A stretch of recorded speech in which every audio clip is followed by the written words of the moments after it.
মামলা করা আওয়ামী লীগের পুরাতন অভ্যাস। যখন ক্ষমতায় ছিল তখনও মামলা করত, এখন ক্ষমতায় নাই এখনো মামলা করে। যখন ক্ষমতায় ছিল তখন যারা প্রবাসীরা ছিল আর কি, বাইরে থেকে হাসিনা সরকারের বিরুদ্ধে কথা বলতো বা বিভিন্ন অন্যায়ের প্রতিবাদ করত, তখনও বিভিন্ন দেশে দেশে এই প্রবাসীদের বিরুদ্ধে মামলা দেওয়া হতো। স্পেশালি সৌদি আরবে কিন্তু বা আরব কান্ট্রিগুলোতে খুবই হয়রানি করতো। ইউরোপ আমেরিকাতে যেহেতু হিউম্যান রাইটস গুলো শক্ত, এই কারণে তেমন কিছু করতে পারতো না।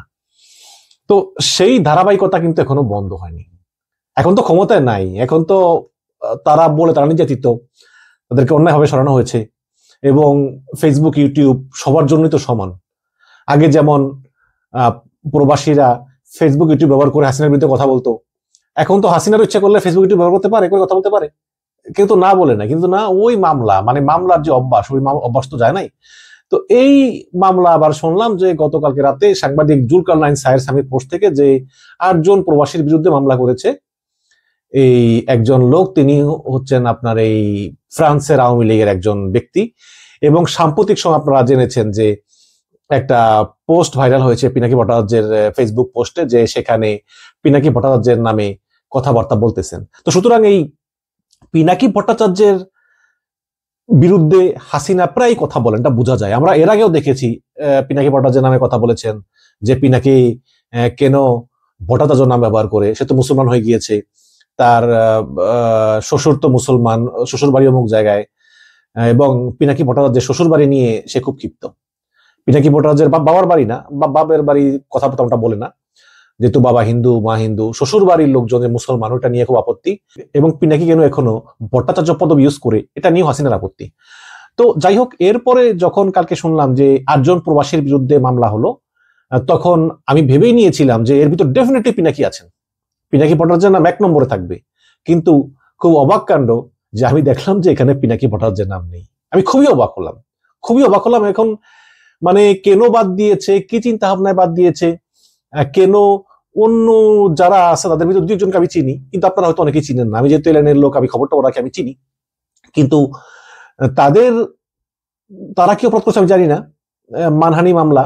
তো তাদের এই অপরাধ বড় মনে হয়েছে, অথচ যে পিনাকি প্রতিদিন ভিডিও বানায় এবং সেই ভিডিও আওয়ামী লীগের জন্য সুখকর না, এটা বাস্তবতা, তো তার নাম রাখলো না। এই ব্যাপারে আসলে আমি মানে ভাবছি আর কি এখনো, যে কেন কি হলো, মানে কোন পর্যায়ে কেন দিল না, কি দিল না, এটা কি কোনো একটা নেগোসিয়েশনের মাধ্যমে কিছু হলো বা কিছু? আমার তো মনে হয় না, কারণ নেগোসিয়েশন যদি হয় তাহলে তো পিনাকি ভট্টাচার্যের তো মুখ থামতেছে না, তার তো মুখ আগের মতোই চলতেছে।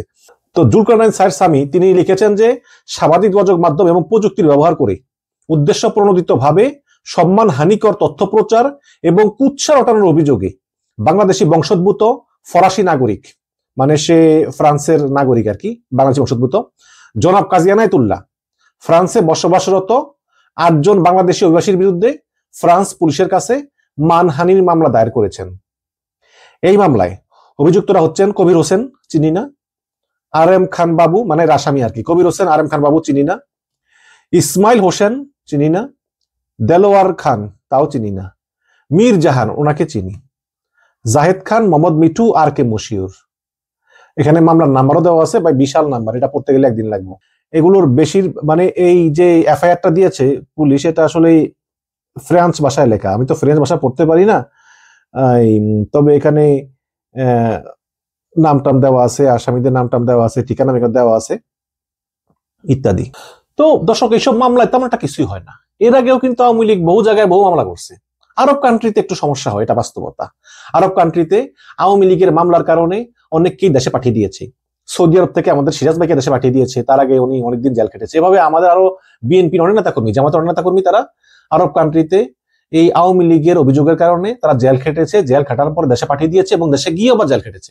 কিন্তু ওই ইউরোপে বা ফ্রান্সের মতো জায়গায় এটা কিছুই হবে না। আমি যদি মানে গুগলে আইকে জিজ্ঞেস করলাম যে ফ্রান্সে এরকম মানহানির মামলা শাস্তি কিরকম, তারা লিখেছেন যে in France criminal defamation can result in a maximum of 1 year imprisonment, মানে 1 বছরের জেল, and a fine of up to 45,000 euro, মানে 45,000 ইউরো, যেটা বিগ মানি, কোনো সন্দেহ নাই। Specially if it targets a person or group based on race, religion or sexual orientation. যদি মানে এই মানহানিটা কোনো ধর্মীয় কারণে হয় বা কোনো গোষ্ঠীর দিকে হয় বা কোনো সেক্সুয়াল ওরিয়েন্টেশন, যে কেউ মানে ওই ট্রান্সজেন্ডার বা এরকম, তাহলে 1 বছরের জেল এবং 45,000 ইউরো জরিমানা। আর যদি কোনো সাধারণ ব্যক্তির বিরুদ্ধে হয় তাহলে এটা অতটা বেশি না, 12,000 ইউরো জরিমানা, এইটাই, আর কোনো জেল টেল খাটা লাগবে না। তো এরকম আর কি। তো এই মামলাগুলো আসলে কিছুই হয় না। এখন যিনি মামলা করেছেন জনাব কাজী এনায়েতুল্লাহ, ধারণা করছি কোনো আওয়ামী লীগের নেতা, ফ্রান্সের, হয়তো একটু লাইমলাইটে ওঠার জন্য, একটু ভাইরাল হওয়ার জন্য, এই যে তার কথাটা আমি বললাম, তার নামটা বললাম, মামলা না করে তো বলতাম না, এটার জন্য। এবং এই কাজী এনায়েতুল্লাহ জানেন যে এতে কিছুই হবে না, কিছু হয়ও না এগুলা। ফ্রান্স তো আইনের দেশ, তাই না? তারপর মামলা করলো, তাদের নেত্রী শেখ হাসিনা তার নামটা একটু মনে রাখলো, এর বাইরে আর কিছু না।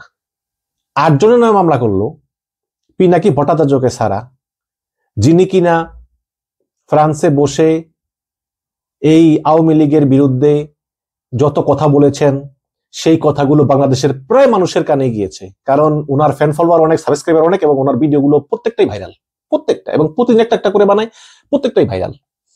এবং ওনার এই ভিডিও আওয়ামী লীগের জনপ্রিয়তা যেভাবে হ্রাস করেছে তা অন্য আর কারো করেনি। কিন্তু সেই পিনাকি ভট্টাচার্যের নাম নাই দেখে আমি নিজেই বিস্মিত হলাম। আমার মনে হয় এই এনায়েতুল্লাহ সাহেব, তিনি পিনাকি ভট্টাচার্যের ভয়ই তার নাম দেননি, আমার এটাই মনে হয়। দর্শক, আপনাদের কি মনে হয় যে কেন মামলায় 8 জনের নাম দিলেও সেখানে পিনাকি ভট্টাচার্যের নাম, এই বাংলাদেশি বংশোদ্ভূত ফ্রান্সের নাগরিক আওয়ামী লেসপেন্সার জনাব কাজী এনায়েতুল্লাহ, তিনি পিনাকি ভট্টাচার্যের নাম দেননি? এটা কি উনি ভয় পেয়েছেন, নাকি পিনাকি ভট্টাচার্যের সঙ্গে সমঝোতা হয়েছে? কোনটা? কমেন্টে একটু আপনাদের মতামতটা একটু জানতে চাই। ধন্যবাদ।